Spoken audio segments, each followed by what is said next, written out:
the Eskute C100.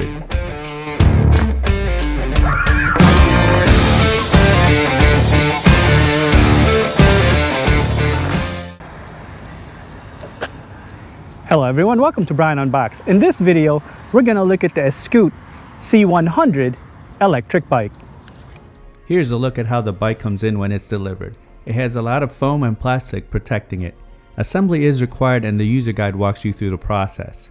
Inside, it comes with a charger, user guide, tools, and pedals. Here's the bike fully assembled. The assembly process was not too bad. Basically, you have to install the handlebars, install the front fender, the light, the front wheel, install the seat, the pedals, the rear rack, and then plug in the light. Going over some specs, this comes in 3 colors, black, white, and pink. It has a carbon steel frame, 350 watt rear motor, 500 watt peak power, 36 volt, 10.4 amp hour lithium battery, 30 to 40 mile range, 20 mile per hour top speed, 26 by 1 3/4 inch tires, 5 pedal assist levels and twist throttle, Shimano 7-speed, LCD display, mechanical disc brakes, front and rear lights and fenders. It weighs in at 57 pounds.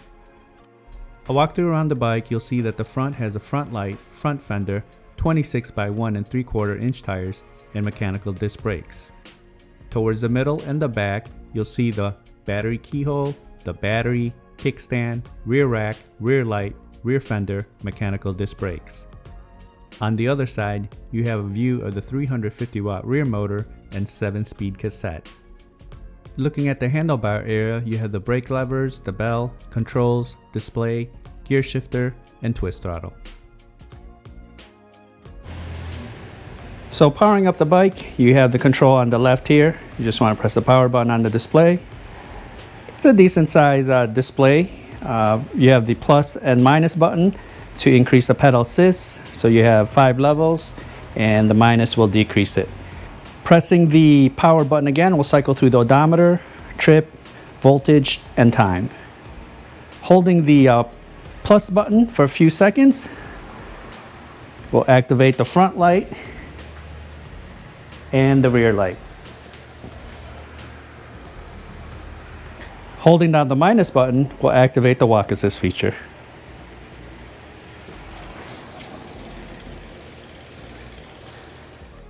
Now I'll show some footage of the bike in use. I'll test it out on rough terrain, show the different pedal assist levels, throttle, test the brakes, see how it does uphill, downhill, and then give my thoughts. Now I'm going to take it down this trail for the rough terrain test. It's pretty bumpy and there's gravel on the side. Let's see how the bike will do.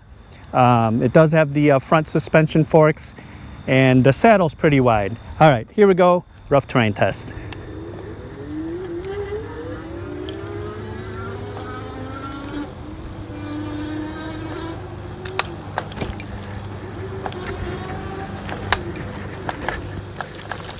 All right, not too bad.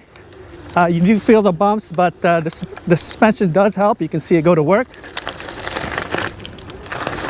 Does have the lockout feature, and currently I have it off, so it is working.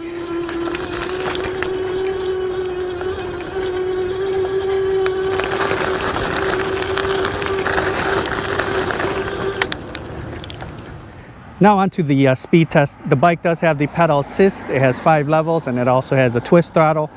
I'll start off with the pedal assist, see how fast each level goes, and then we'll just use this twist throttle. All right, here we go. Pedal assist 1, speed test.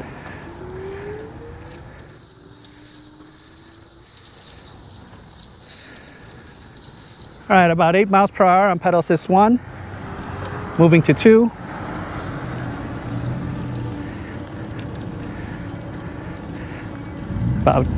About 10 miles per hour on pedal assist 2. Moving to 3.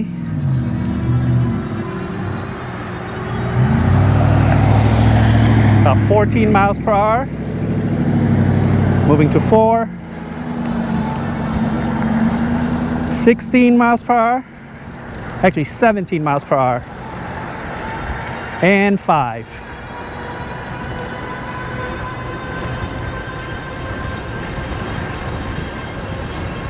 So it looks like 20 miles per hour on pedal assist 5.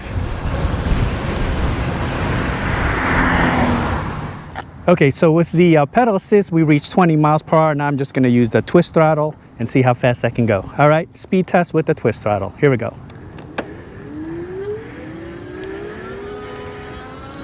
Nice smooth acceleration there. The motor's pretty quiet. All right, we're up to 17 miles per hour, 19, and 20. So it looks like 20 miles per hour is the top speed, same as the pedal assist. Now I'll test out the brakes. I'll take it to max speed, and once I come into view, I'll hit the brakes and you can use the parking lines as reference.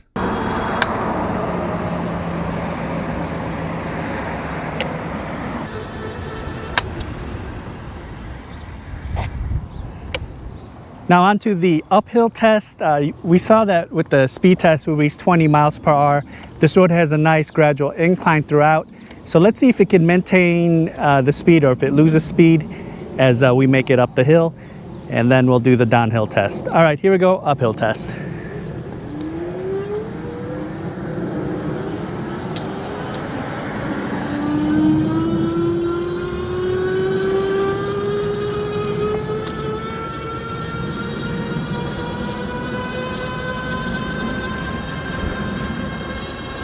All right, looks like we're gonna begin the climb at about 19 miles per hour here. Let's see if we can hold it or if we lose a bit of speed. Looks like we are losing some speed. We're down to about 17, but it's still powering through here. Now down to 16. Holding 16 here. A little bit of a downhill into the turn.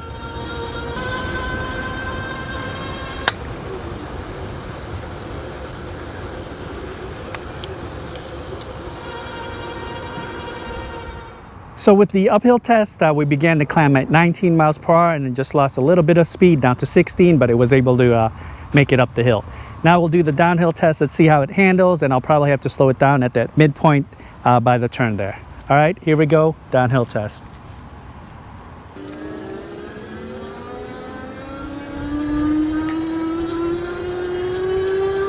All right, we're at about 17 miles per hour, 19, 20. Just gonna let it glide into the turn here. Very stable, quiet. Steering is stable, no rattles, no vibrations. Nice and smooth.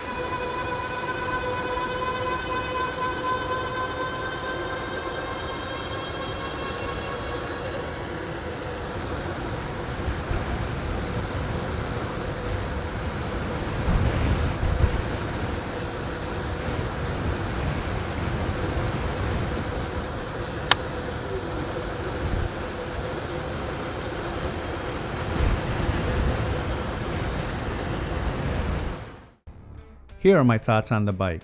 The assembly process was straightforward and I didn't run into any issues. The paint is a matte black and there were no imperfections during the shipping process. I like that it comes with the lights, rack, and fenders. The bike feels well built and it has a smaller frame size along with the step-through design, so it makes it very suitable for shorter riders. The cables are well organized and the majority are ran through the frame. The saddle is wide and soft, very comfortable, and I had no issues during longer rides.